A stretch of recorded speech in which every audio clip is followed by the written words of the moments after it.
Good evening. Good evening. Good evening, Paul. Welcome. My name is Ben Birnbaum. I'm the editor of Boston College Magazine, and I'm delighted to see you all here.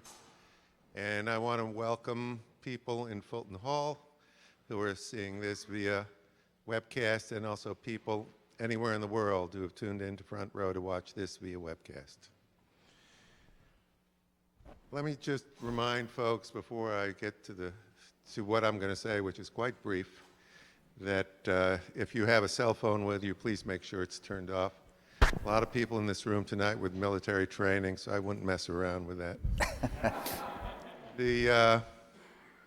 I want to say, and I want to thank Father Greg Kalsher also, who's one of our sponsors, along with the Boston College Veterans Group and the Alumni Association. And let me just say this, there are a couple of reasons we're here tonight. A big one is a young man, and he'll always be young because he died young, by the name of John Fitzgibbons. He was in the class of '67. He was a first lieutenant. He graduated from the College of Business Administration. He majored in economics at Boston College. And he was killed in action one night on patrol, along with 6 of his men, in the Tay Ninh province in South Vietnam, not far from the Cambodian border. The date was November 25th, 1968. We're coming up on the anniversary. And Lieutenant Fitzgibbons had just turned 23. In the winter 2014 issue of Boston College Magazine, a copy of which I have here, and there are copies of this story, which was the cover story, outside. I see many of you have picked up copies.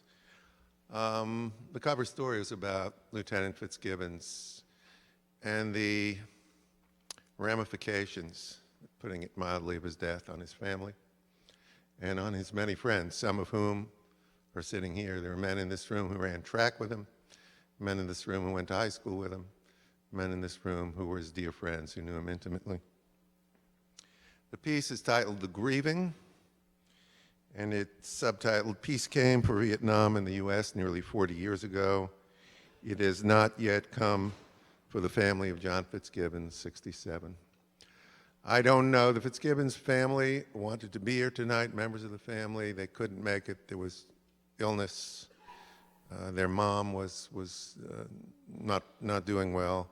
If they're watching, I want to say a special hello to them and say, from my heart, I know from the heart of everybody who worked on this story, this is for John and for you.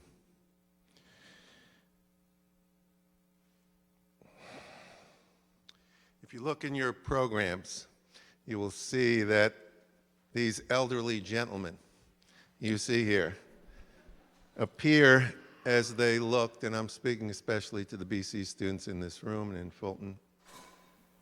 They appear as they were when they were your age, because that's how old they were and that's how they looked when they went to war, and I want you to know this.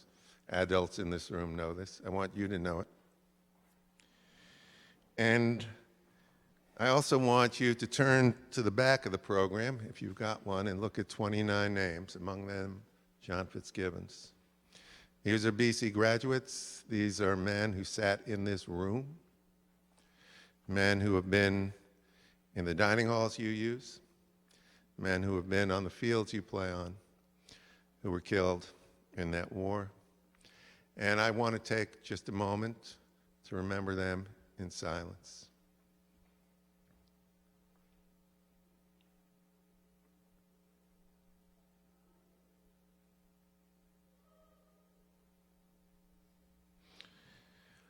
Thank you. Today is Veterans Day, a very appropriate day for us to gather here. And some of you may have attended the ceremony at the Veterans Memorial. I want to introduce the person most responsible, I think, for us being here today. John Fitzgibbons is the inspiration for this. After we ran the story, we knew we had to convene this gathering. And that's my good friend, sitting right here, who is not only my partner in creating this evening, but has been the moving force, and I would say the reconciliation of Boston College with its veterans. Those of you who know the history of the 1960s and 1970s at Boston College will know there was reason for veterans to be aggrieved. ROTC, in which many men served, was thrown off the campus in the fever pitch of the anti-war movement, and other distressing things happened, things that would be terribly distressing to somebody who served. So, Paul Delaney is here, class of '66. He is the man of whom I speak, who spent many years, I with him on some days, making sure that memorial got built, making sure that Mass and celebration that took place this morning takes place every year. He served in Vietnam in 1967 and '68 as a transportation officer. He received the Bronze Star for meritorious service. He's a retired sales executive and a very successful one. He was the founding chair of the Boston College Veterans Alumni Network. And it's, as I say, it's been my privilege to work with him, and it's my privilege to bring him up here now to say a few words before we get to the program. Paul.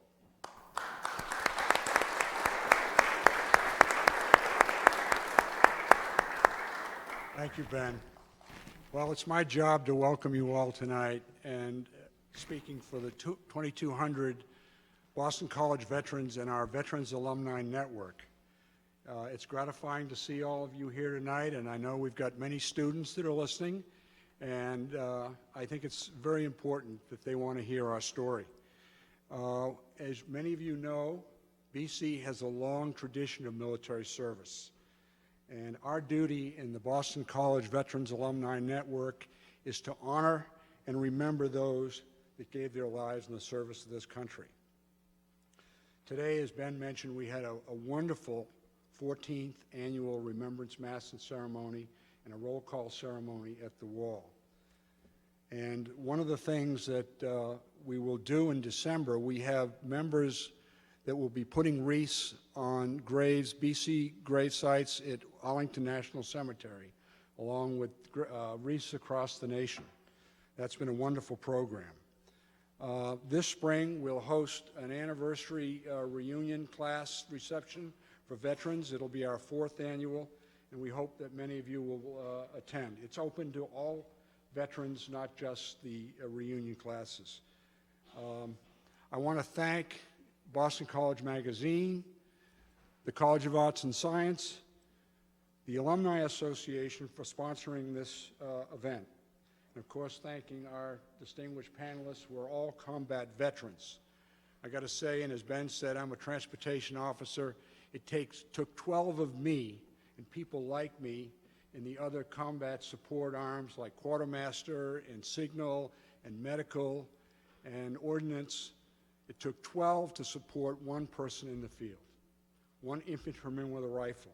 And it's probably 100 times that to support a carrier takeoff on an aircraft carrier. But so again, thank you for coming. It's my pleasure now to introduce our moderator, Boston College history professor, Seth Jacobs. And you'll hear tonight, he really is a subject matter expert on American foreign policy and military policy in Southeast Asia. Seth? Thank you. I have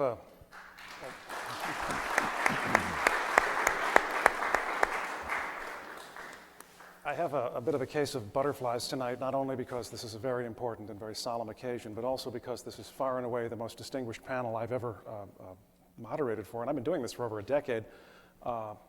If I were to read the list of accomplishments that these 4 gentlemen have racked up over the years, it would take our entire time here. Paul Daly, Larry Rawson, Paul McNellis, and Jim Hughes. I'll simply content myself with asking questions for the first few questions, and then we'll be getting questions from the audience. The most obvious one suggested by today's venue and by your common experience is you all served in Vietnam at different times. You served in different areas of the country, and you served in different branches of the armed services, but you were all Boston College graduates. And I'm just curious as to was there anything about your experience at Boston College, anything about a Jesuit education, anything about going to this particular institution that either prepared you or affected your service in Vietnam? I know, Jim, you said that Boston College taught you how to write, you call that your gift from Boston College. You had that remarkable story about the POW from the Hanoi Hilton. So if you could just speak to that, I'd appreciate it. Well, if we're going by rank, I think the Navy captain ranks an Army captain every time. But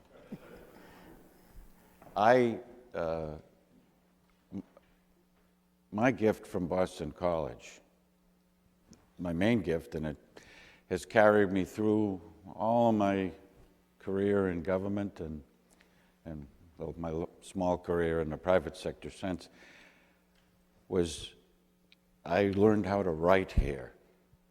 And that ability made all the difference in the world.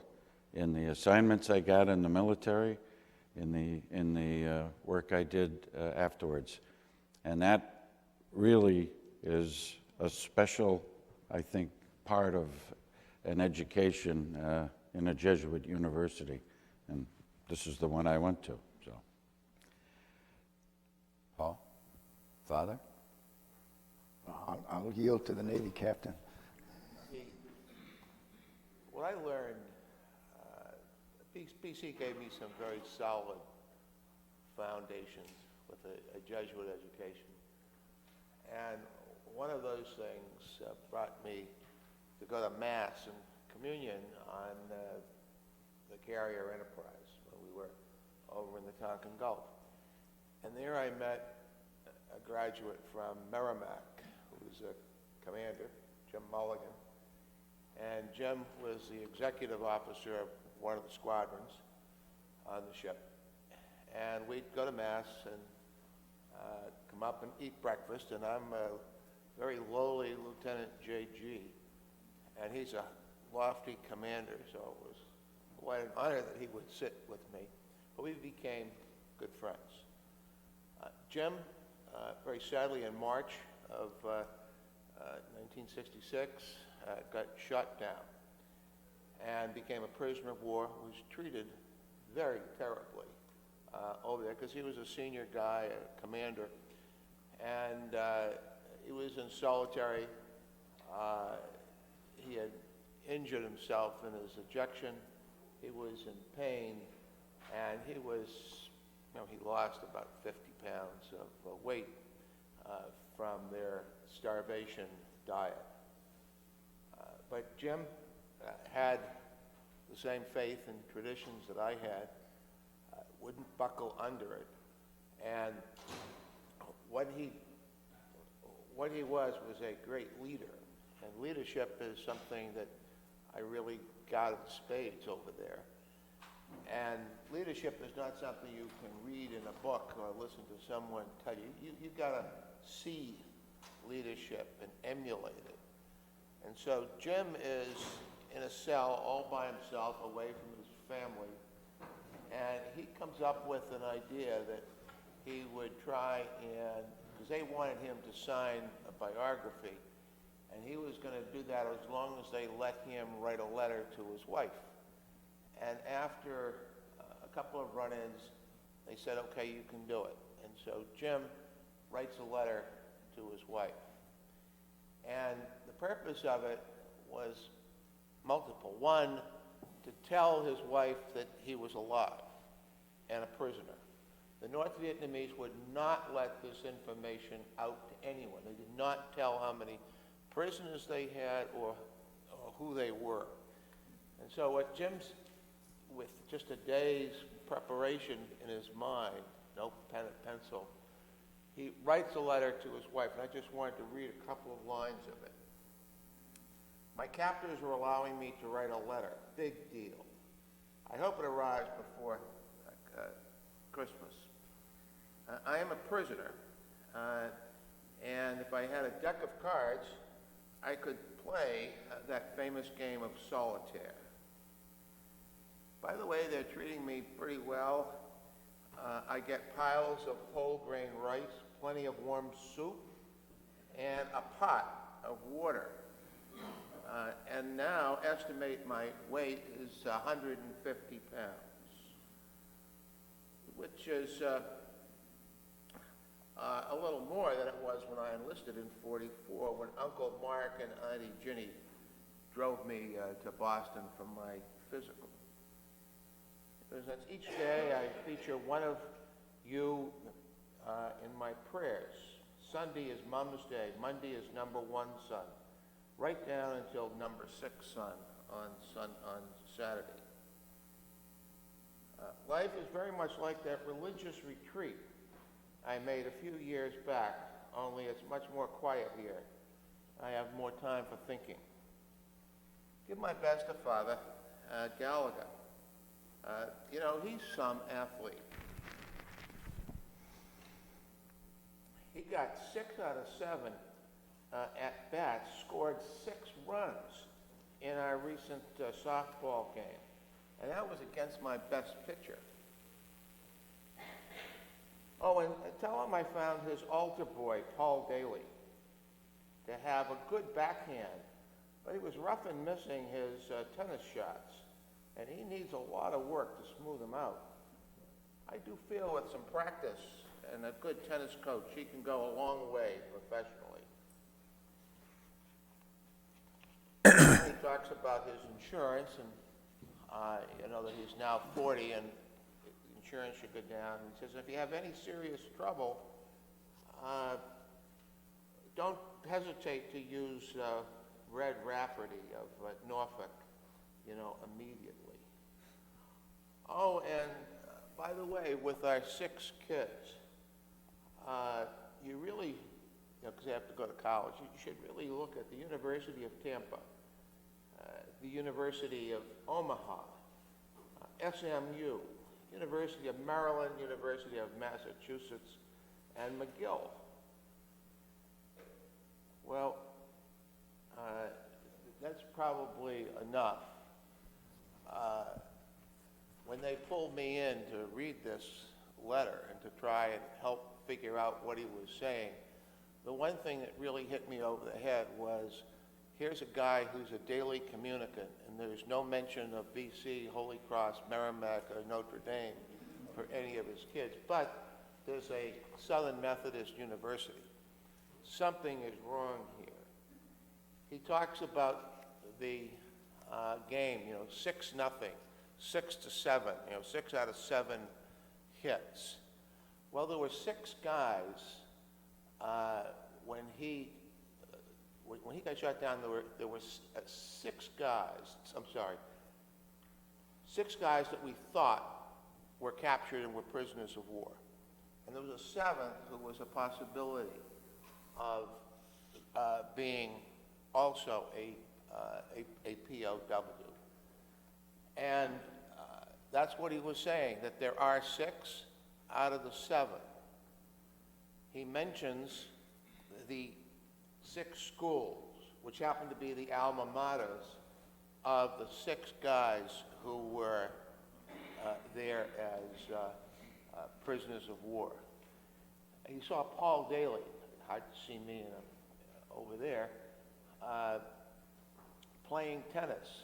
You know, my backhand shots were good, but I was rough and missing my forehand shots. One of the guys in my squadron, my sister's squadron, got shot down. His name was Jim Ruffin. So rough and missing, good in hitting his backhand shots. The guy in the back seat was okay and is a prisoner of war. Talking about the good food, I don't know if you picked up that piles of whole grain rice, P and piles O and W for whole. Plenty of warm soup and a pot of water, POW, POW, POW. Side of POWs, 150 pounds, 150 POWs is what he thought was the number of people who were captured. So this was major, major intelligence sent out by this guy under great stress, where he's thinking of all of the troops that are in that prisoner of war compound and getting those names out. Same thing when he was talking about thinking of who he was thinking about each day. 6 in number, 6 guys were there. Oh yes, if he had a deck of cards, he could play a game of solitaire. He's in solitary confinement. He was at a retreat, and they had a lot of solitary time in that retreat. So that's what he was telling, his wife. So these were the kind of guys who were our leaders over there. These were the guys that we tried to emulate and to be like that. Jim is in his 80s. He puts 100 and some odd thousand miles on his RV going around visiting his old Hanoi Hilton fellow prisoners of war. So that was something right out of my Jesuit traditions here that first got the two of us in contact and then got to see such a leader in action. Larry, Paul?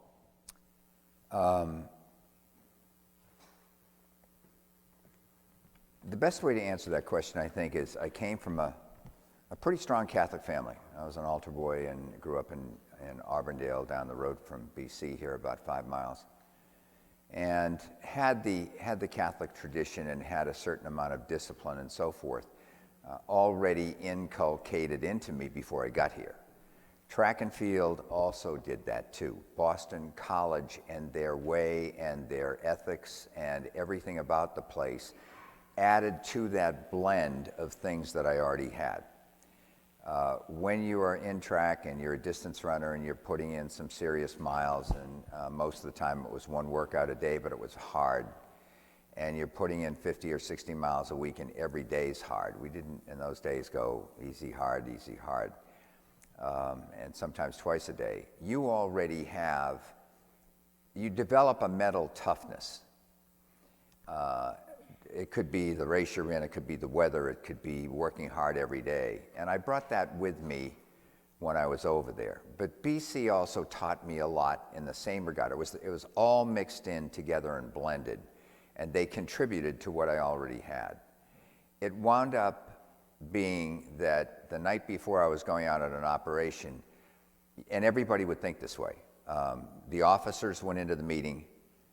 The enlisted didn't find out the details until the next morning. But there would be a tendency, if you were one of 6 of us in the room, to sit there and say, is this going to be a walk in the sun? And that was the phrase we used. Or is this going to be something that we got to worry about here a lot? And based on the intelligence, we knew it was going to be one or the other. It made it tougher to get to bed that night and to sleep. And they get you up real early, and you get 3-4 hours sleep the night before. By the time you'd hear the meetings and get settled and tell the troops and all that stuff, and you'd be up at 4 and you'd be off in a chopper at 5:30 when it was light. But I found that I wasn't in fear a lot. There were some terrifying moments, just terrifying moments. But if you saw a guy down, you thought to go get him right away. I mean, the impulse and all your training and what you should do kicked in. And to me, BC and all these years, I felt has played a role in that whole thing. Yeah, my situation is a little unusual in that it wasn't BC that prepared me for military service. It was military service that prepared me to be a Jesuit, and then I came here as a grad student. And one of the best teachers I've ever had, he's here tonight, Professor Lawrence. So for me, I guess BC was like the Society of Jesus, strengthening or bringing to fruition everything I had received from wonderful men, American and Vietnamese, that I served with, who to this day remain examples of how to be good men of integrity and honesty. And one of the great benefits of this gathering is to meet some of my fellow veterans here. And we were talking, I think we all we all agreed we met some of the finest human beings we ever met in that time. And I'm especially blessed in that it was Americans and Vietnamese. In Vietnam, I saw very few Americans. I was with the South Vietnamese almost the whole time, or I was with them the whole time. But yes, and the example of faculty here and fellow Jesuits, BC formed me as a priest. That leads naturally into my next question. Obviously, you had a great deal of contact with the South Vietnamese while you were in Vietnam. Paul, I know that your contact was limited in your capacity, but I would like to ask all four of you, during your service in Vietnam afterwards, what kind of an opinion you formed of the South Vietnamese, of South Vietnam, our ally, the nation we were fighting to defend, the people we were fighting alongside? You're looking at me. Jim, do you want to go, or I'll go? I don't care. Well, I'll try. I got to go to Vietnam twice, and it was just one of the lucky things that happened to me, I guess. But when I graduated from Boston College, I was in the Distinguished Military Graduate Program from the ROTC, so I went into the Army as a regular. I was going to make that my career, and that's how I got to go twice, 2 years. In the first assignment I had, we as an infantry officer, we conducted a lot of operations with the both the regular South Vietnamese Army forces and their regional forces, and you came to know that these were a very brave, very disciplined, very literate people. It's extraordinarily literate, and our foe, the North Vietnamese, were not as they're portrayed often in some of the films. The Vietnam War genre in movies are terrible, most of them, but this was one of the most disciplined, conditioned, and tenacious foes the United States has ever faced on the battlefield. And so you learn to understand that these were, not something you could reduce to some kind of an epithet. Now the country itself, extraordinarily beautiful country. I got to spend some time on the coast, which is every bit as beautiful as the Riviera in Europe. But obviously, in wartime, the devastation and havoc caused by the battle, I can only imagine what Vietnam looks like now. I hope someday to get one more chance to see it before I answer the last call. but those are my reflections of the Vietnamese. There might be a yin and yang here, and let me go before Father Paul and give him the last word on this. I don't know how many, can I ask for a show of hands? How many of you know what a map of South Vietnam looks like? Anybody? Okay, you have a good idea. The Marine Corps had the upper third of that area, and it was called I Corps for the letter I. It could have been number 1, but it stood for I. And the three others down below that were basically Army. And when the 1st Marine Division got over there, which I was part of, we took over the bottom part of that upper third that was there. And that's where we were. Father Paul was further south, and he can tell you about his experiences firsthand.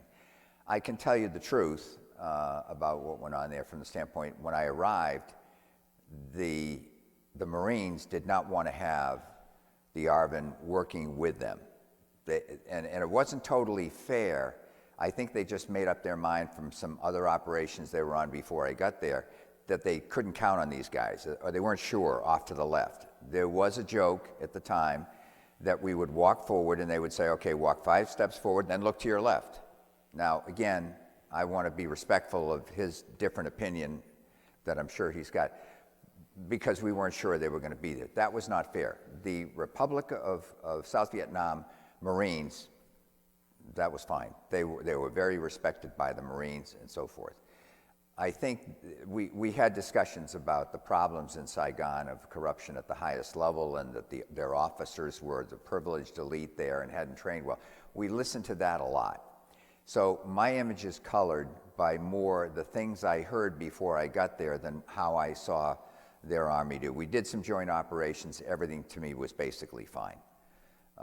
But there was an image that was there in certainly the bottom part of I Corps and maybe up in Da Nang further north. Father Paul, you were there with them much more than me. I know this is such a big topic. I don't know where to start. I've already mentioned that my experience was quite different, and in speaking to other veterans and people that went through OCS with me and everything, and some of them had said, you were in a different world than I was. We were 12 American advisors to a South Vietnamese Army regiment, which with the troops and their family were 5,000 people. So there were 12 of us living with 5,000 Vietnamese.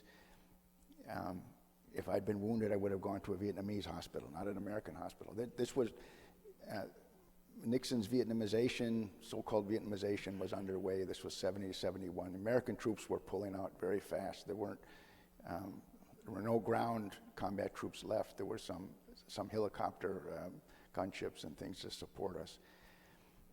And we would comment to the other American advisors that were with me that when we said we meant it differently than the average American troop, that they meant we Americans. And when we said it, we meant the people we're with. It included the Vietnamese.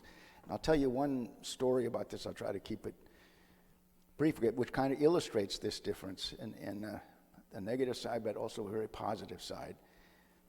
The South Vietnamese unit I was with, I had been sent up to another province, and I just happened to be back when the old unit that I was with, a Montagnard village, had been surrounded by North Vietnamese troops in the night and under heavy attack. And usually, when the sun came up, they would pull back. But on this day, they didn't, and it was clear that they wanted to overrun it. So this South Vietnamese unit, the recon company, was sent in, and the American commander said, we want somebody on the ground to be able to talk to aircraft, so why don't you go with them? And so I went, and it was wonderful. They were all back together again. And at one point, this was in the headquarters, is a South Vietnamese forward battalion base. And the South Vietnamese commander calls and says, I've got a wounded man. Can you pick him up? And there were no South Vietnamese choppers in the area, and it would take quite a while for one to fly from Pleiku. But there was an American command and control helicopter way, way, way up high, and these, they were shiny with seat covers, and they hauled generals around. They didn't haul wounded people who were bleeding. You just didn't call for them, But we managed to get him on the radio, and this American major was with me. So we got a wounded man here. Can you come and get him? And he said, is he Uniform Sierra or Victor November? That went, is he U.S. or Vietnamese? And the implication was, if he's Uniform Sierra American, of course we'll come. And the subtext was, if he's Vietnamese, wait until the Vietnamese Air Force can come. So let me repeat the question. Is it Uniform Sierra or Victor November? And this major grabbed the handset and he was furious. He says, he's neither, he's a human being. And it was a long, long pause.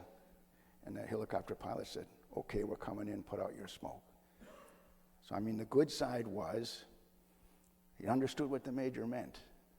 He had a conscience. And that, I don't know what that conversation was in the cockpit, but they did the right thing. I have tremendous respect for the South Vietnamese. I was there a year. They were there until the war was over, or until they were killed or too badly wounded to continue.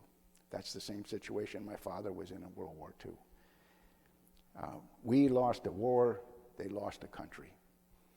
And my own view is they were betrayed by us. By 1972, we had won it, and they fought well and bravely for their country. And the North Vietnamese themselves, their own analysis said that we cut them off, and they were lacking ammunition and spare parts by 75, and it was clear that we weren't going to help them. An encouraging thing, a friend of mine is in a VFW troop down in Connecticut.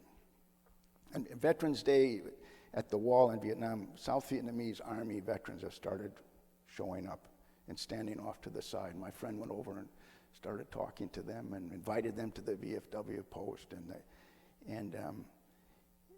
they had one South Vietnamese general come in and talk, and he was in tears. He said, "I can't thank you enough for allowing my family and myself to come here and for fighting in our country. It's too bad we lost." If I could claim a Washington privilege of extending my remarks. To Larry's yin and yang and Father's answer, when you asked the question, I think I took it to say, what did I think of Vietnam, the people, the culture, It could apply to either civilian or military. You know, the problem is we were all over there in a place that was impossible to determine, you know, what the political purpose was to the war, because it shifted while we were there. For example, you know, we'd suspend all air bombing of Hanoi for periods of time, and they used all that time to resupply themselves in the South. You know, there was a dimension to that conflict that never existed before. Well, in Korea, it existed because we ignored it, but in Vietnam, we had all of that confusion. And then in trying to determine, you know, the differences between the North and the South, I mean, it was easy when we were here at BC trying to understand the war against communism. We were all about that. But when you get over there, if you stopped a Vietnamese pedicab person in Saigon or something, inevitably in their wallet they had a picture of Ho Chi Minh. And that didn't mean they were communists, it just meant that he was their George Washington, their patriot. Their government, you know, was a carousel of characters over time. You know, President Diem had been assassinated before I ever got over there. I mean, that was in our senior year here. But you know, when you take it to that dimension, it was an impossible place to understand. And you know, it was hard for even officers to understand whether we were winning or losing or what we were doing. You've provided, sorry. No, let me just tag a little point about the complexity that was discussed here. We were in perimeter defense when we were not in operations. So Chu Lai had a base right near a beautiful ocean and all that stuff, and we provided perimeter defense when you were not on an operation. Every operation, half of the people on perimeter defense would go out on helicopters. The other half, we would thin out the line, and they would take our place, and we would come back 3 to 5 days later. But I remember when we were in call it garrison, but we're on our perimeter defense, we would have, I don't know, this bugged the hell out of me, but we would have once or twice a week, we would have some kid, and I would stare off to the side. I was an intelligence officer as well, and I was kind of trained to think this way. And I'd look at a kid who looked to be 18 or 19, and I would say to myself, what are they letting this guy into our perimeter defense to cut hair for our men? It was like 2 and 2 is 4. You don't let these guys in. And he can sit there, look around, look at the entire area, go back and sketch it all out if they're looking for an area they're going to come into. Now, I raised this issue at battalion headquarters. It seemed to go nowhere.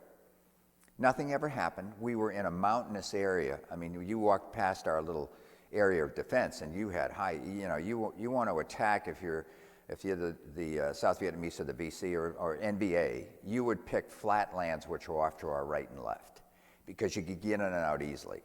So we weren't hit much. The other platoon off to our side, off to the left, was hit quite a bit. But you worried about, is this guy figuring everything up? What is going on here? And it just gets to some of the issues that we all faced over there, of the complexity and craziness of what we were up against. Jim, you What provided year me. was this? Sorry. What year are you talking about? I'm talking 65, 66. Yeah. Okay, I'll explain 70, 71. Quite a bit later, a much better trained South Vietnamese army, no American ground troops in our area. The situation for the South Vietnamese, as they saw it, they were being offered a liberation they didn't want. And after the 72 offensive, the South Vietnamese army had no trouble replacing their losses. I mean, I saw people volunteering in Saigon. That's when I was there as a reporter. So, I mean, I'm not. I'm more just mentioning, Father Paul, the complexity that we faced over there. This kid was old enough to be drafted for sure, and he could have, been. He could have been a VC sympathizer. He could have been a spy. He could have been a regular South Vietnamese who was. But I couldn't understand why he wasn't drafted or in some organization, and yet coming in scot-free at his age. That's the issue that made things so. Problem for your commanders, but by the time I was there, he was either in the army or dead. My students will not forgive me if I don't ask this question, and I know this goes directly to something we spoke about, but you provided me a little while ago a perfect segue into this when you talked about an unprecedented dimension of the war, the complexity, the difficulty in fighting with certain restraints that American soldiers weren't subjected to in other wars. One other obviously unprecedented dimension, and this is the question that students ask in my class, I've been teaching this for 13 years, the question they always ask of veterans is, what is it like, or what were your opinions serving in country when you were aware of the fact that there was the largest, most multifarious anti-war movement in American history occurring on the home front. I know you had the privilege, I'm not sure that's the right word, of meeting Mary McCarthy, one of the leading figures in the anti-war movement during this period. But I'd be interested in all four of you, how you felt about what it's like to fight a war when you've got at least a substantial percentage of people in your home country actively demonstrating against it. Well, let me just take an initial cut at that. If you would ask, and we have, asked the people who are over there fighting,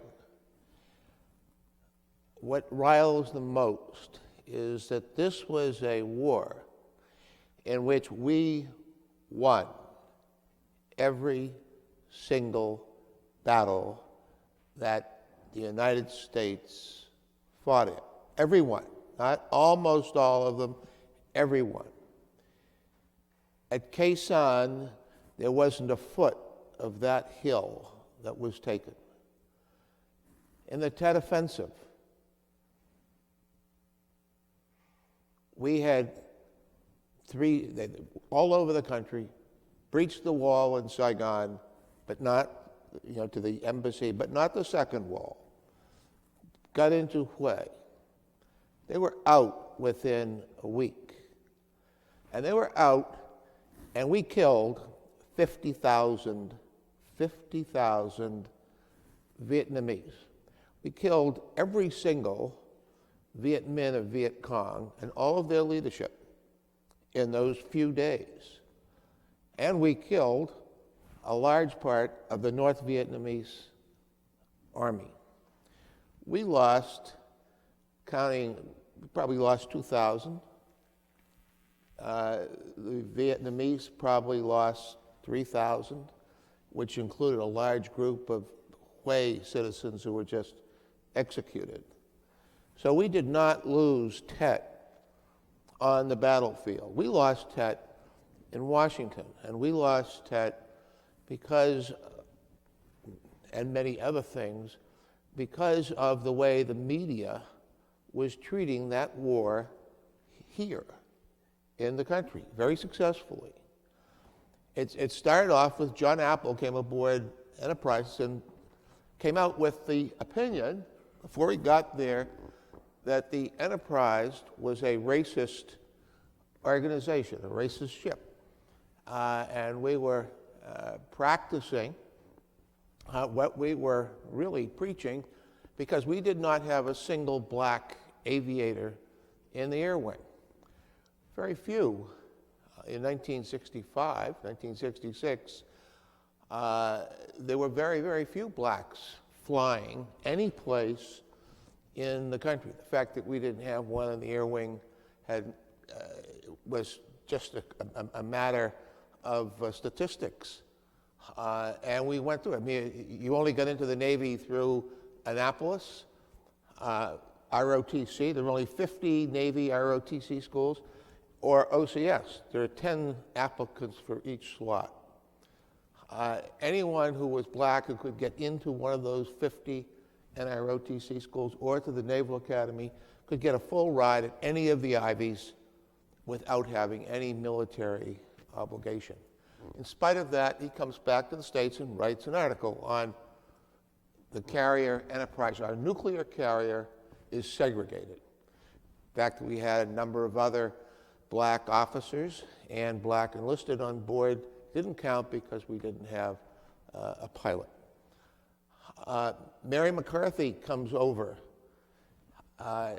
and she has a very certain view of her view on the war. And it says in her book, I confess that when I went to Vietnam early last February, I was looking for material damaging to the American interests. And she found it. She came aboard Enterprise. And she came aboard with a Vietnamese woman. I've met 3 Vietnamese people during my time there. Professor Win Thi Wei, who came aboard with Mary McCarthy, and then Chu, who was the president, and Key, who was the vice president, when they came aboard to give us some medals. Didn't get much of a chance to talk to them, but did get a chance to talk to Wei. Mary McCarthy comes aboard in her fatigues, as did Win Thi Wei. She hadn't washed before she came aboard. She never changed her fatigues and never washed while she was aboard for those 2 days. She wanted no part of talking to any of the 5,500 enlisted men on board. She didn't care about talking to junior officers, like me. I was just the tour guide. She just wanted to see the captains and the commanders and the admirals, who were aboard the ship, because I had to take her around to these places. The other woman, Win Thi Wei, comes aboard. She changes, takes a shower, comes out in her Eau Dye, which is a national dress. All she wanted to do was to meet the enlisted troops. Came down, had good meetings in the mess hall, went on television and taped a show, sang some songs, and thanked all of these kids, because they are 17, 18, 19-year-old kids, for serving their country. So here's a person who's our journalist saying that she was very worried because she found that the majority of the Americans that she met in the field, this is in a 2-month period, were WASPs from Southern California, no less, except a couple that came from the rural South. In nearly a month, I met one Jewish boy in the services, a nice young naval officer from Pittsburgh, who's a friend of mine on the carrier. 2 Boston Irish, I'm one of them, and a captain from, Connecticut. So now this is the whole military, Southern California WASP. I've never heard Southern Californians being described that way in my life. She then, in this book, she's describing, you know, all of the Americans, all the Vietnamese that she met who could speak English. And that all of them were trained by the CIA at Michigan State University.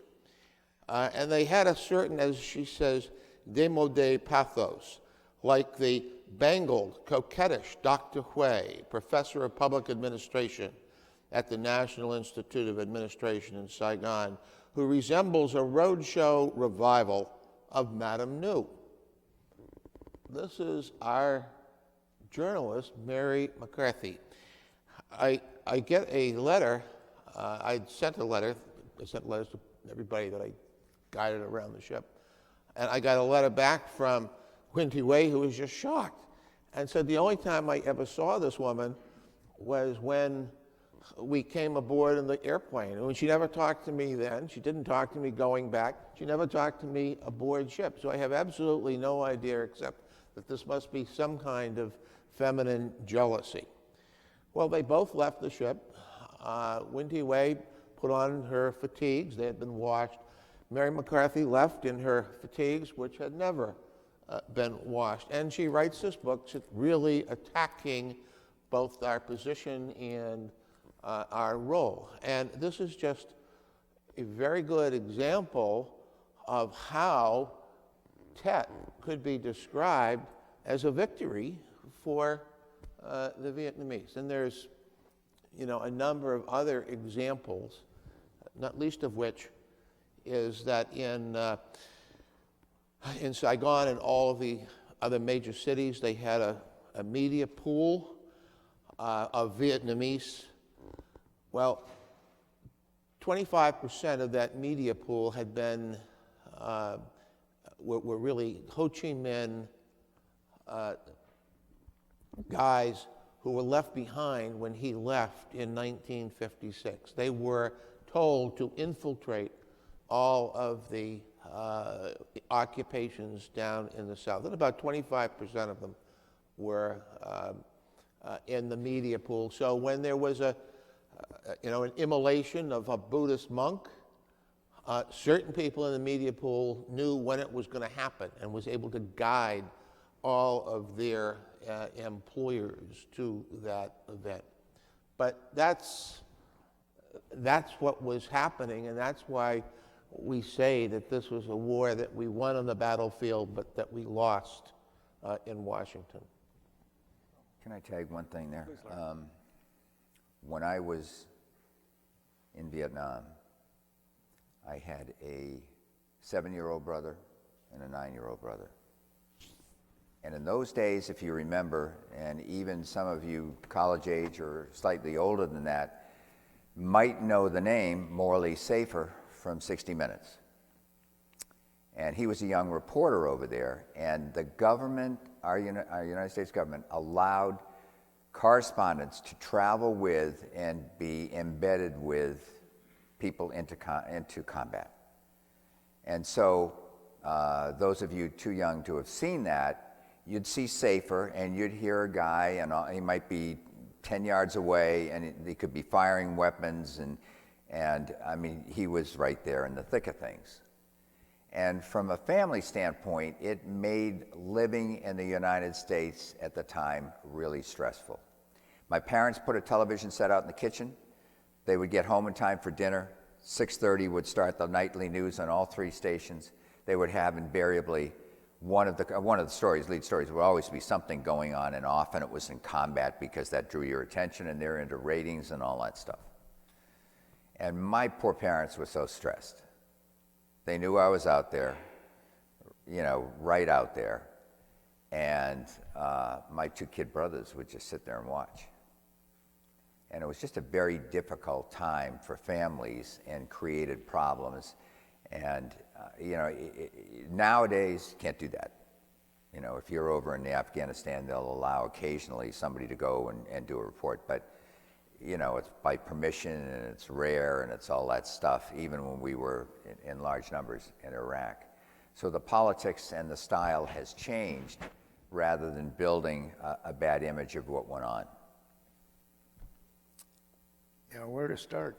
Let me say something about the press coverage. That an American correspondent at that time, or anyone who was accredited, had the privileges of a major, could eat in an officers' club, had free transportation any place in the country. There was no restriction at all where they could go. They could go any place.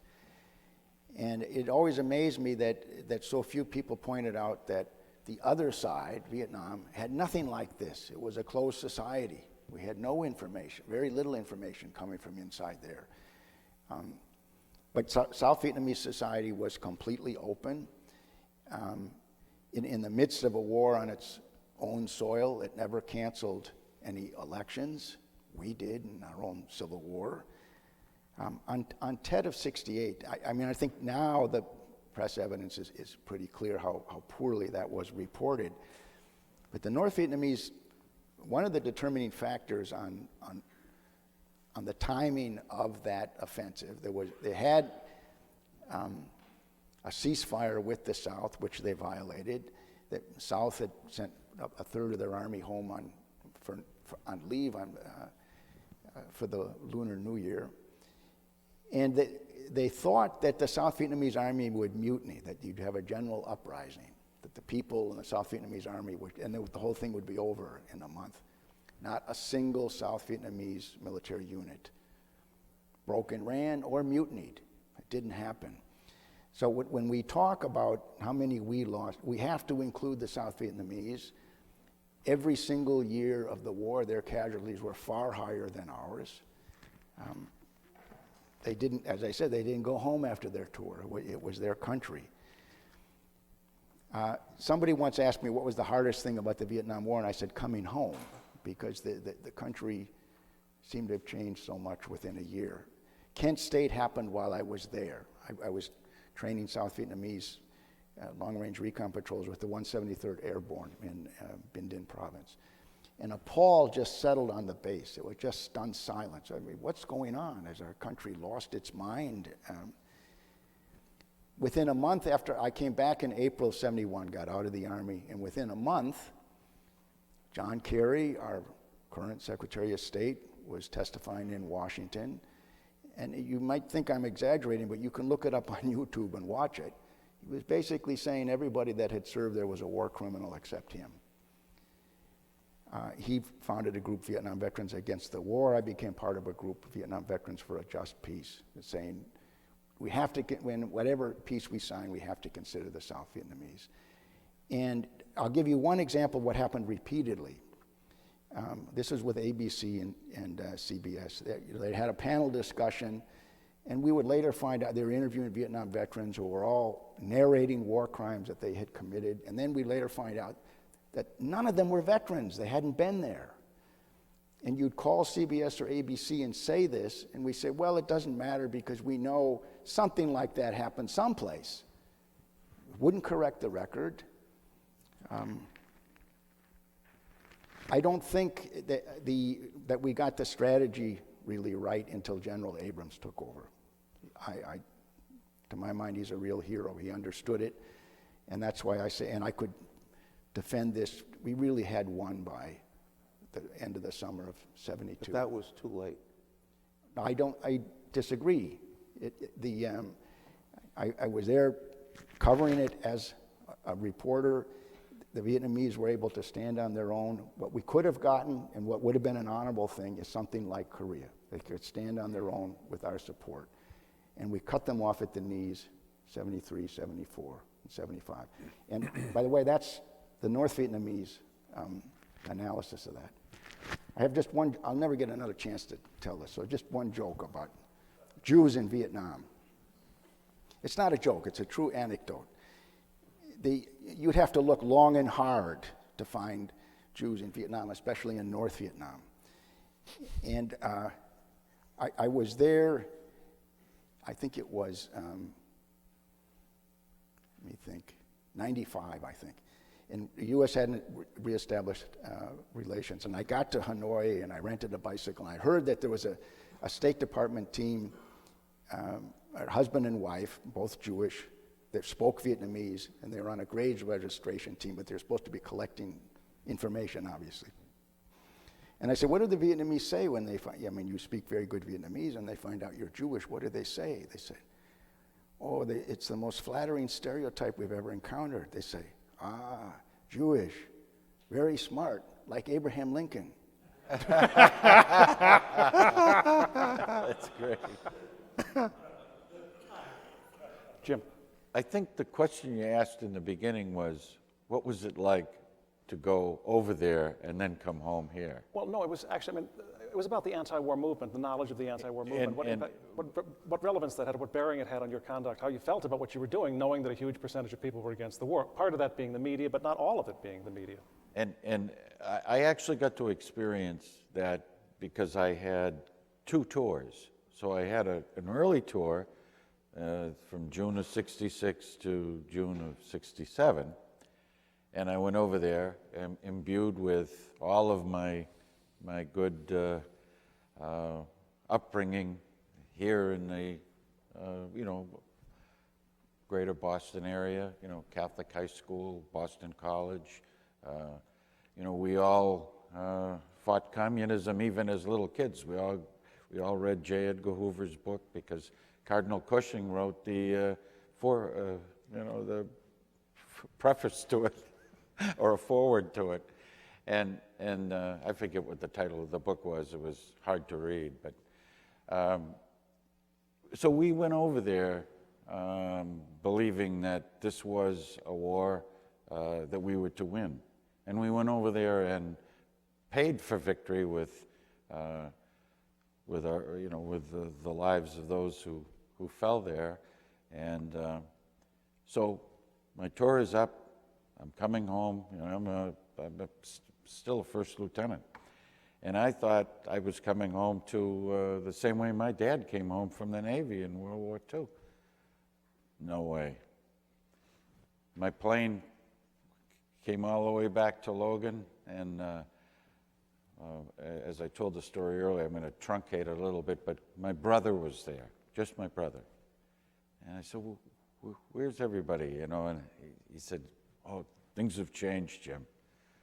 And they had changed. Even as I tried to reassimilate myself with my family, big family, the party for you coming home, nobody wanted to talk about the war. They'd already seen it on TV. They were sick of it. And they didn't believe it. They didn't believe that it was worthwhile. They were very worried about their other children being drafted. I mean, it was different. As that progressed, and we went through the 1968 election, and all of that played out there, when I went back the second time, I went back to a MACV headquarters and a staff that was totally disillusioned in the sense that they weren't there to win anymore. They were there to wait out the time until those peace talks were concluded, because they'd already begun. And how long did those peace talks take? 2 years? Forever. Yeah. Terrible. Yeah. So, Till 73. I mean, that's not a war. I mean, that we were there to win at that point. So the peace movement, was something we couldn't understand until we came home and saw that, nobody cared for what we did or respected it. That played out too later on. You could sense that if you identified yourself as a Vietnam veteran, even in the federal civil service, there was kind of, you got to be careful of them. They're not all there, or, they were that taint of being over, and then this taint that was given to us that we had lost a war. We didn't lose any war. We didn't, but to the American public. So those are the emotions that swim around. Some of them probably to this day. Barry, please. Let me quickly just cover a couple of points. I landed back here in the United States in '66, early in the war. When I went over there, there was general support in '65. The nation might have been divided, but it wasn't 50-50, and there was a certain amount of support, and even in early '66, things were okay. I get back at Travis Air Force Base, and I remember distinctly getting off. I should touch on one thing as far as what we ran into and how difficult it was. We're sitting on the runway at Chu Lai, and they chartered planes in those days, and the planes would be full with the servicemen. You could have been in church when you get on that plane. It was like this room right now. Everybody sat down. The guys all sat down. It was silence. And we waited, and we sat on that tarmac what seemed to be like a long time. Plane taxis. We lift off. The plane erupts in applause. The freedom Oh my bird. God, I'm out of here. I'm in one piece. Oh my God. We bank out over the South China Sea. We get there. We land in Oak Knoll. Not in Oak Knoll, that's a hospital right nearby, but we land in Travis Air Force Base. And I get off the plane, and I don't need any more pats on the back than anybody else. So thank you for somebody, if you kill yourself for some effort that you do for them, that's fine. And you get off the plane, and you're at an Air Force base, and there's not one sign saying, welcome home, anywhere on the base. What the hell, from a leadership standpoint, is that commanding officer of Travis Air Force Base, a huge base, thinking or not thinking? I thought about it then. A buddy of mine picked me up. I was off and off, but I never forgot that moment. Here's the statistics of how the war changed. I was class of 63. We had that year, when I got to Quantico, I was told this when we go to basic school, where all Marine lieutenants go for a total of 6 months of additional training in tactics, tank command, the whole deal. And they said Boston College had the largest number of commissioned Marine lieutenants at graduation than any private or public institution. So Paul Delaney and I were chatting, and he had the documents right there. He looked it up, and I thought the number was 14. It turns out 15 men were commissioned. To show you how small the Marine Corps officer program was, that was the largest number on any campus. 66, 67, and 68, by that time in the war, one Boston College Marine became a Marine lieutenant out of BC's graduating class in 3 years. That's how much the anti-war kind of movement began to take over and affect what we were doing. Another story that I lived, I get home, and I'm working in the investment business. And a buddy of mine calls, who I respected a lot, was captain in the Marines as I was, and Bill says, hey, guy I know, served with, terrific guy, coming to Boston, been assigned as the officer, with two of them did this, the officer recruiting liaison based in Boston for the entire New England region to visit college campuses and recruit future officers. So this is 67 when this happens. And Bob McClellan, gung-ho, disciplined, hard-charging. I mean, the Marine Corps was so far up in his brain that, it was just like, ramrod straight with everything he did. And he would hold things back, but virtually every week he was gone for 2 days or 3 days, a trip to Maine, visiting 2 campuses back home, paperwork in the office, whatever he did, and this went on for a year. And I could see the wear and tear taking place, and he didn't want to talk about it. He didn't go into detail, but tried to keep the stiff upper lip. He was very trained this way to do, more than most any Marine lieutenant that I knew. And he comes in one day, and he sits down on the couch, and he just stares at the rug. And I knew something was the matter, and I waited. And maybe 2 minutes went by, and he hadn't said a thing. And I said, are you okay? And he says, I'm getting out of the Marines. So I asked him his story.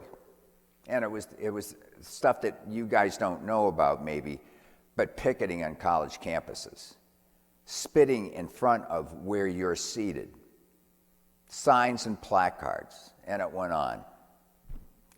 Very few places welcomed.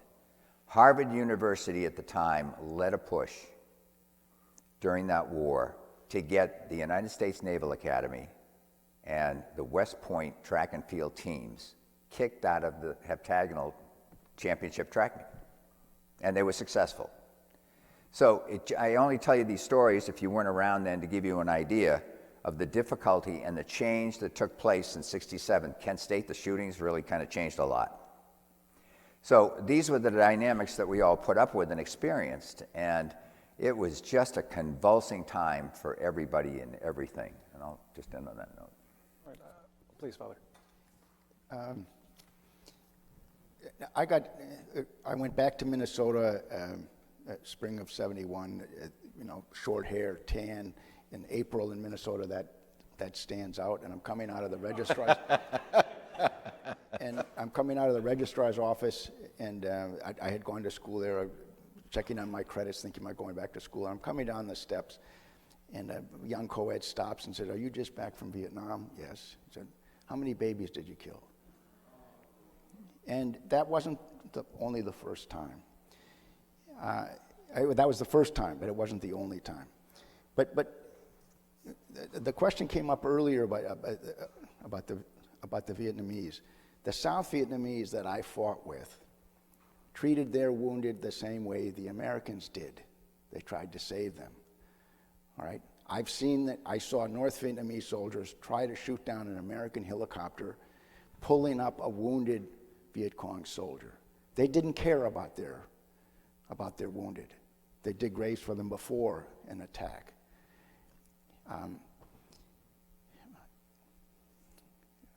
That was something else it slipped my mind now. I don't. Well, you've provided me another unimprovable segue, though, because obviously that kind of experience changes somebody, not only service overseas, but the experience coming back to the States. And a question that's been handed to me from the audience, and I think it's I remember what it was. Please, go ahead. The thing that amazed me when I started talking to these members of the anti-war movement and protesters and started debating some of them was the colossal ignorance and uninterest in the history of Vietnam. And after I came back from Cambodia, I went to Cornell. So this would have been 75. And I went for their Southeast Asian Studies program. It was a marvelous program, excellent instructors. And I met a number of students in the Southeast Asian Study program who said, well, I had been protesting the war for years, so I decided to come back to school and learn something about it. Let me say two things. When I came back from my combat tours in it was 65, 66, and 66, 67, and then I went down and taught at Yale in the Naval ROTC program. New Haven was a fair hotbed, of anti-war activity. I did a lot of debating. I debated Sloan Coffin down in Darien, Connecticut, during this period of time. I taught, a class of about 50 kids in each of the 4 classes at Yale. There wasn't a single kid at Yale who dropped out.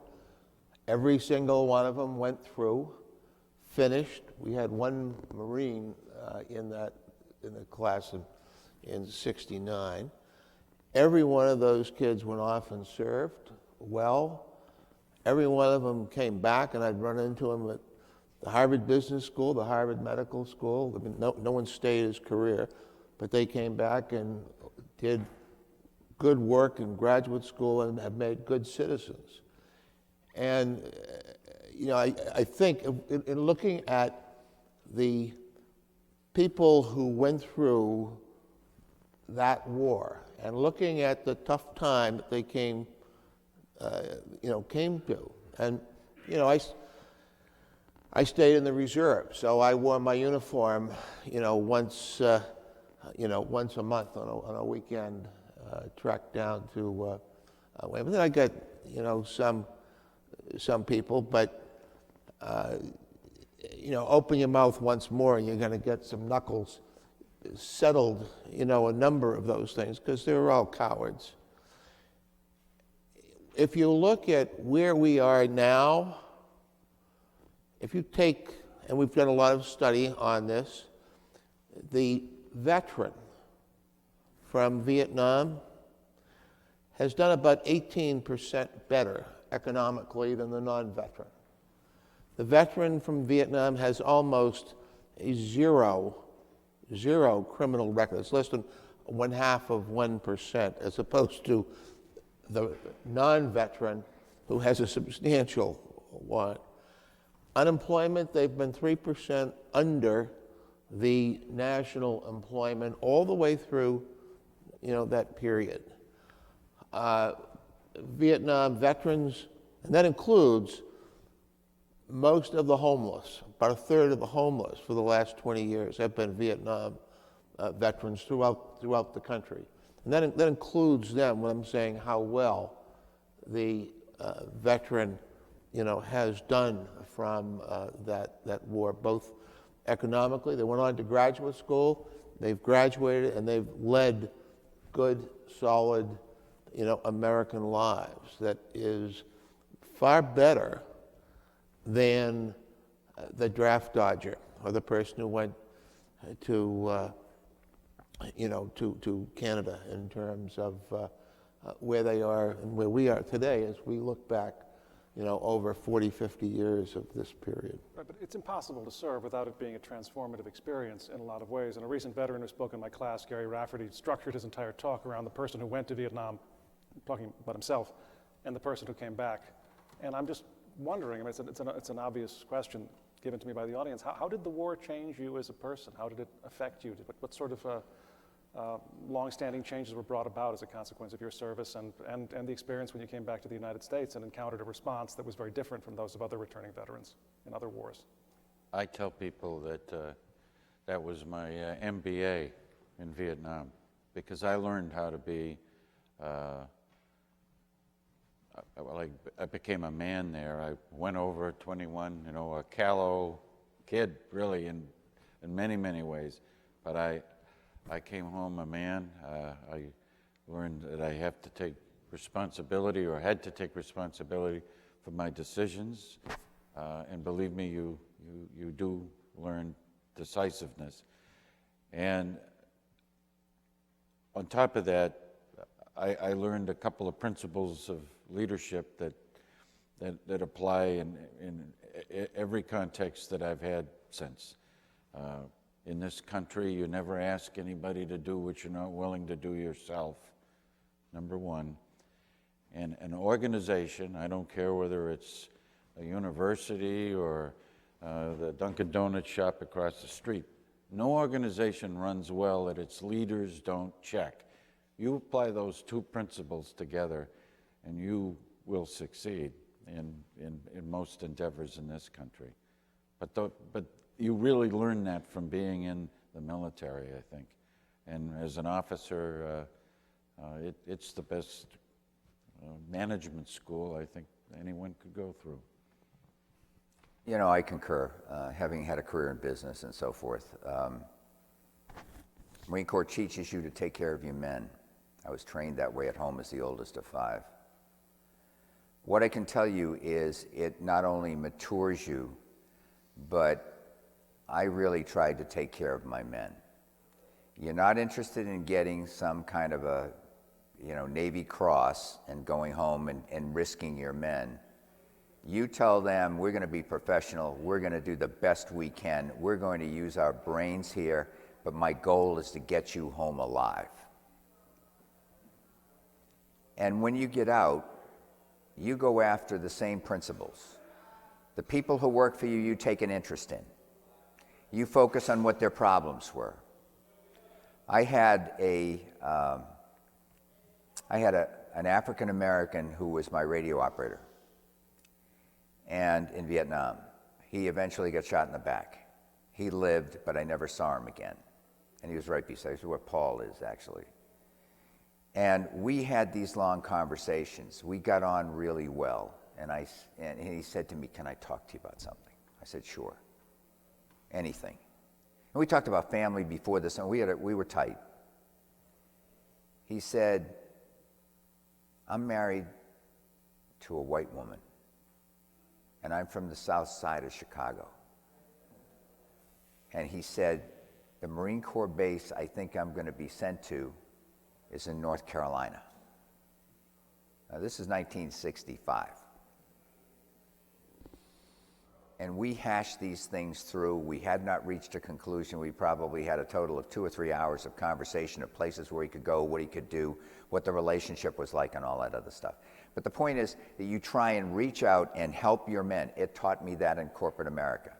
I was concerned and did the best I could in my career on Wall Street for the guys that I worked with. I taught at Morgan Stanley. I taught the top salespeople coming out of the MBA programs. I went over with them techniques to improve. I took a deep interest in them when they're in the sales force, and they never forgot it. And these were things that I learned not only in Marine Corps training before I got there, but also that I applied, and they were just tremendous programs. I want to digress for 1 second and talk to that camera up there.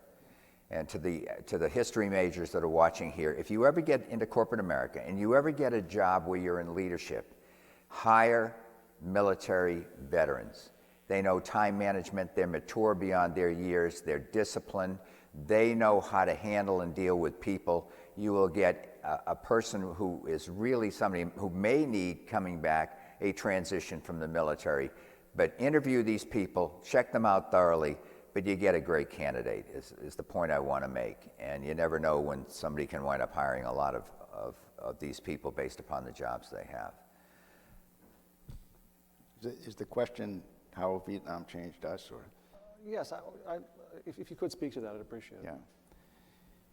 Yeah. I mentioned this briefly in the homily at the Mass, and that's usually the context. I would prefer something like this, but I was with a South Vietnamese unit, an advisor to a South Vietnamese recon company, and the commander of that unit, Lieutenant Le Van Quang, was the most honest and courageous man I ever met. And we went through a lot together. I'm here because he took risks to make sure I was protected. I was the only advisor he had. And he died in an ambush. I was with him. And for about 2 years after I got out of the Army, my daily prayer was, it's not right. He was a better man than I. I mean, Lord, why did you take him rather than me? And after about 2 years, I got an answer, and it was clear where it was coming from. And it was, you're right. He was a better man than you. He wasn't punished. He's with me. You need more time. And so I don't know how much time. I mean, I'm willing to agree I need more time. That I'm not as good a man as he was. So I think it would be a denial of what God offered me through that experience, and a lie if I didn't treat every day as precious. Comes at a price. I didn't think that way before Vietnam. I only have 5 minutes remaining. I would give anything if I had time to ask all of these questions, but I'm going to ask the one that I think flows most readily from what you just said, Father, and then also that I think is most pertinent now. What do you tell your children, grandchildren, the people you teach about the war? What do you tell them is most important to remember, most important to retain?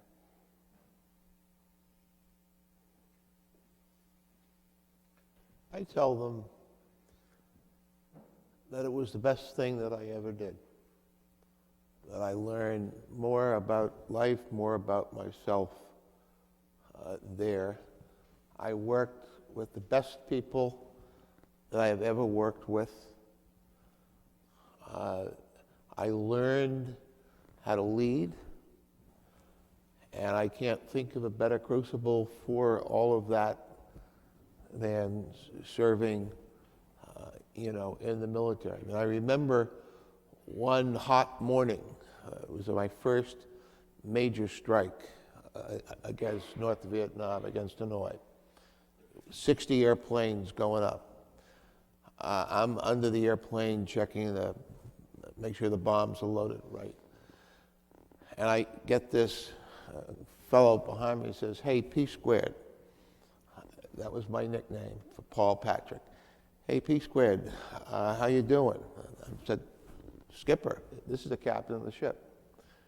And he's down there on the deck instead of up in his air-conditioned cabin. And he says, "Paul, you've got a real shitty job today. You're going in first, you and 3 others. you're going to be the flak suppressors and the SAM suppressors. That means they get to shoot at you first. But get those bastards, or at least get them to duck their heads so we get the bombers in right behind you. He said, you know, you got to stick around as combat air patrol in case they send out any MiGs. So you're the last ones out of there. But what you're doing as SAM and flak suppressor is really critical to this mission, because, you know, we've got 45 airplanes coming in behind you, and that's the biggest power plant that they've got in, you know, in Vietnam. And I'm going, you know, I'm aboard ship for a month. He knows my last name because he had to get that from the, you know, the order of battle. He knows my nickname. He knows my actual mission, and he knows how that mission fits into the. And when you're working with people like that, you just say, holy cow, I'd like to grow up to be like him. And that is the story that I tell people that have been in my department at Hale and Dorr. That's what I tell friends. That's what I told my son, that this was the crucible, and I'm a much better man for it. It taught me to be a better caring person. It taught me to take care of everybody that I came in contact with that was responsible to me. It taught me maturity beyond the years that I had when I went in. It taught me to dislike strongly guns, of all things, and the craziness that I see here with who gets killed in America and so forth. It taught me to take the feelings and the leadership that I learned and to get involved in civic projects more. It taught me to try and help people and make a difference in charity. And for those reasons, you know, there was a lot good that came out of a very difficult situation and a difficult war, and I'm grateful I got home in one piece. We are too. Thanks. Yeah, I'd second. I mean, what it meant to me personally, what I learned from it. I'd second what's been said here. I'd say to students, if you're interested in this, and I think you should be, read,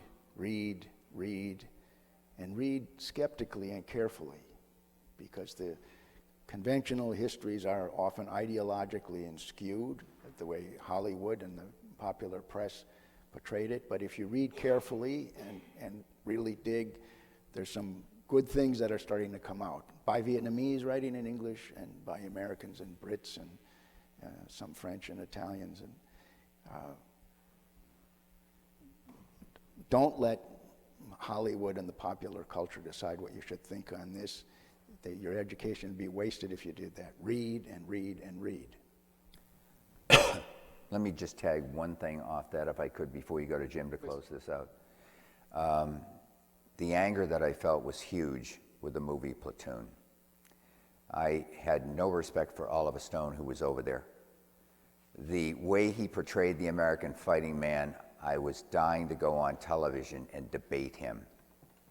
I thought of the idea too late. I knew to people on television that I could probably contact. He was kind of making the tour, and I thought about it kind of late when the movie was out.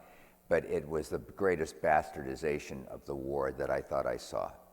It was all about having bong shops back in the base camps and stuff like that. I don't know whether they went on in the Army down in Saigon late in the career, but I can tell you in 66 and 65 in the Marine Corps base, there was not one whiff of marijuana in that period of time that I was over in that base. The troops were amazing.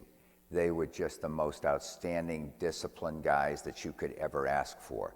They had courage, they had integrity, they had pride. Their call to duty was amazing. And here we have a movie being shown across America because he didn't like the war. It was the most incredible, disastrous thing. Someday I hope to see that SOB. Stone Stone presented himself as having been in Vietnam. He's not a Vietnam veteran. He's a Vietnam era veteran who never got beyond Okinawa. What a wuss. Thank you. Trust me, if I'd sound like my Marine Corps drill instructor nicely if I ever get a chance to meet this guy. I want to tell you, I would try and take him apart with my tongue like you can't imagine. Nice. I'd love to get in a debate with the guy. Other than that, I'm fine. I don't even need a cup of coffee to talk about this guy. Jim, thank you for letting me intercede. It's all right. I can't top that. If you want to see a decent movie about our experience in Vietnam, despite, you know, some minor flaws, We Were Soldiers Once and Young. It really is fairly accurate, and its depiction of battle is probably as close to reality as you're ever going to see about the Vietnam War. Worth a look. This university's motto is ever to excel, and if you combine that with our officers' code from the ROTC, it kind of stands for what I pass on to my grandsons. I got a text from two of them today out in California saying, "Happy Veterans Day, Grandpa." I tell them that public service and particularly military service is something that's a good thing. And the officer's code is, now, you know, at 70, I don't remember things as quickly as I should. The code of duty, well performed, which is the same as ever to excel, honor in all things, and country above self. That's what I got out of my 2 tours in Vietnam, and I've tried to live that way the rest of my life. I certainly can't improve upon that closer. So as I pass this over to Ben Birnbaum, if you'd all join me in thanking the panelists. Please.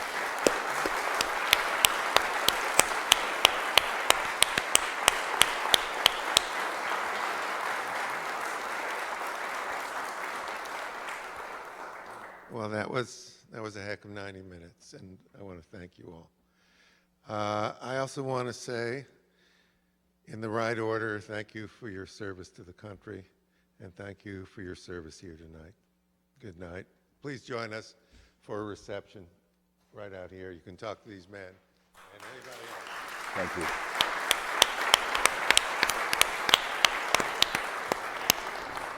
Thank you. Thank you for having me.